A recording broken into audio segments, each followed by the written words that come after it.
अयोध्या में कार्यक्रम को सुरक्षित बनाने के लिए प्रशासन ने 7 किलोमीटर के दायरे में 7 लेयर का चक्रव्यूह सुरक्षा प्लान लागू किया है। तो बड़ी अपडेट आपको दे दें, पहले चरण में स्थानीय पुलिस सभी शुरुआती पॉइंट्स पर वाहन चेकिंग करेगी। दूसरे चरण में सीओएस लेवल के जो अधिकारी हैं वो मंदिर की ओर आने जाने वाले तमाम रास्तों पर तैनात होंगे। अब आते हैं थर्ड लेयर सिक्योरिटी पर। अतिरिक्त सीसीटीवी से निगरानी बढ़ाई गई है और जब फोर्थ लेयर की सिक्योरिटी की बात करें तो चौथे चरण में कड़ी बैरिकेडिंग की गई है। पांचवें चरण में सीआरपीएफ की तैनाती रहेगी। छठे चरण में हर 50 मीटर पर सादी वर्दी में पुलिस और पीएसी के जवान मौजूद हैं। सातवें चरण में एटीएस और ड्रोन से लगातार इस इलाके की निगरानी की जाएगी। तो सुरक्षा व्यवस्था कड़ी है और कुछ ही घंटों में ये कार्यक्रम शुरू होने वाला है।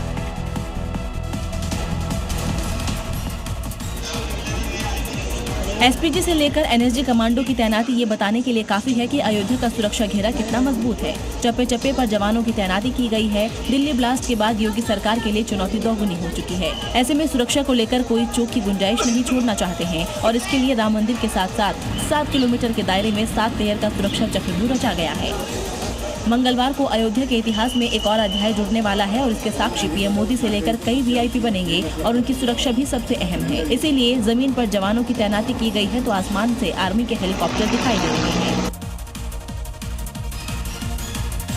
अयोध्या में लता मंगेशकर चौक रामपथ और धर्मपथ के लिए जाना जाता है। धर्म ध्वजा से पहले दोनों पथों को सुंदर प्रकाशमान स्तंभों के साथ खूबसूरती से सजाया गया है। अयोध्या में श्री राम मंदिर में होने वाले ऐतिहासिक ध्वजारोहण समारोह और प्रधानमंत्री नरेंद्र मोदी के आगमन से ठीक पहले अयोध्या पूरी तरह दिव्य और भव्य स्वरूप में सज चुकी है। मुख्यमंत्री योगी के निर्देश पर शहर भर में प्रकाश सज्जा, फूल माला और स्वागत व्यवस्था की तैयारियों पूरी हो चुकी है। लता मंगेशकर चौक से लेकर उदय चौराहे तक पूरे रामपथ को फूलों से सजाया गया है। प्रमुख मार्गों पर लगी गेंदा और आम के पत्तों की मालाएं पूरे वातावरण को धार्मिक रंग में रंग रही है। बैरिकेडिंग से लेकर स्वागत पथ तक हर स्थान पर ताजी मालाओं से सजी सजावट श्रद्धालुओं का मन मोह रही है।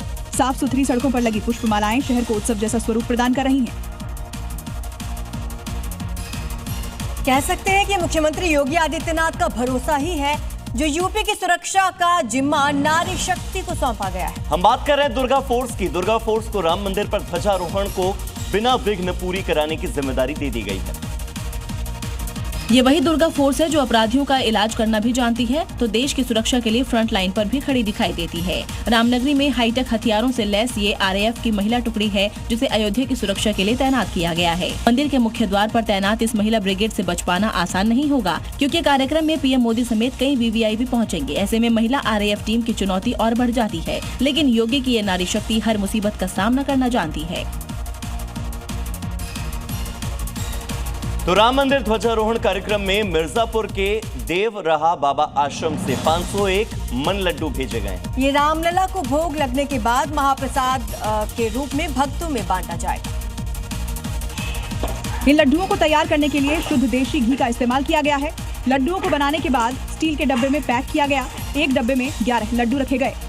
आश्रम के ट्रस्टी ए.के. सक्सेना ने बताया कि राम मंदिर के ध्वजारोहण के लिए लड्डुओं को तैयार किया जा रहा है। कारीगरों और भक्तों के द्वारा महाप्रसाद को बनाया गया। कुछ लड्डू अयोध्या पहुंच गए हैं। बाकी बचे लड्डुओं को तैयार करके आज अयोध्या भेज दिया जाएगा जिससे भोग लगाने के बाद वहां पहुंचे राम भक्तों को बांटा जा सके। रामलला को भोग लगने के बाद ये महाप्रसाद भक्तों में वितरित किया जाएगा। भक्तों के द्वारा ही लड्डुओं को बनाया जा रहा है। इसे बनाने के लिए अलग अलग प्रांतों से भक्त आते हैं। लखनऊ की कई प्रतिष्ठित इमारतों और स्कूलों को उड़ाने की धमकी मिली जिसके बाद शहर में सुरक्षा कड़ी कर दी गई है। इस वक्त की बड़ी खबर आपको बता रहे हैं। हजरतगंज विधानसभा क्षेत्र समेत कई इलाकों में पुलिस, डॉग स्क्वाड और बीटीएस टीमों ने व्यापक चेकिंग अभियान चलाया। तो गाड़ियों को, संदिग्ध लोगों को, संदिग्ध वस्तुओं को गहनता से जांचा जा रहा है। विधानसभा परिसर और आसपास के बाजारों में सुरक्षा इंतजामों को और ज्यादा मजबूत किया गया है।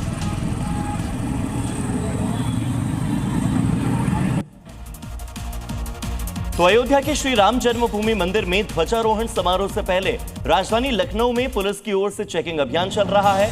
पैदल गश्त भी की जा रही है। अयोध्या में राम मंदिर से जुड़े सुरक्षा कारणों के चलते लखनऊ भी हाई अलर्ट पर है। राम मंदिर को सुरक्षा खतरे की चेतावनी मिली थी जिसके बाद अधिकारियों ने मंदिर की सुरक्षा बढ़ाने के निर्देश दिए हैं। इस घटना के बाद राजधानी लखनऊ में भी सुरक्षा व्यवस्था को और कड़ा कर दिया गया है। उधर शहर के लुलु माल के वॉशरूम में 4 लाइन का पत्र मिला जिसमें शहर की नामचीन इमारतों को उड़ाने की बात लिखी गई थी जिसकी सूचना के बाद पुलिस अलर्ट मोड में आ गई।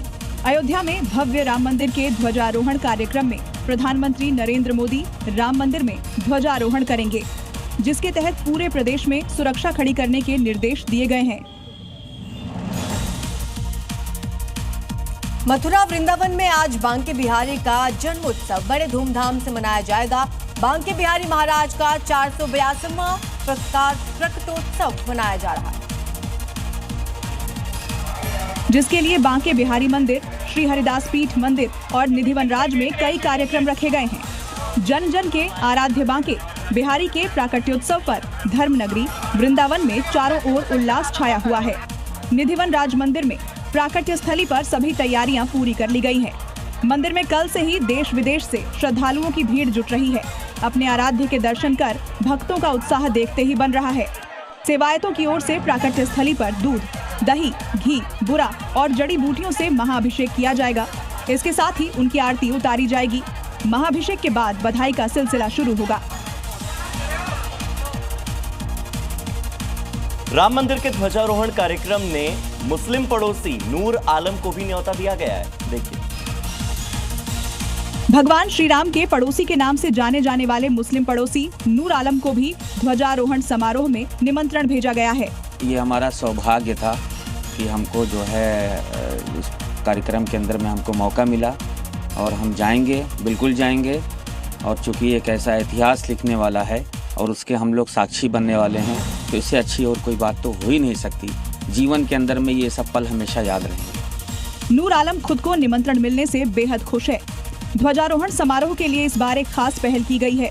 इस बार 6000 से 8000 लोगों की सूची तैयार की गई है, जिनमें वे लोग शामिल हैं जिन्हें पहले कभी इस तरह के आयोजन में नहीं बुलाया गया।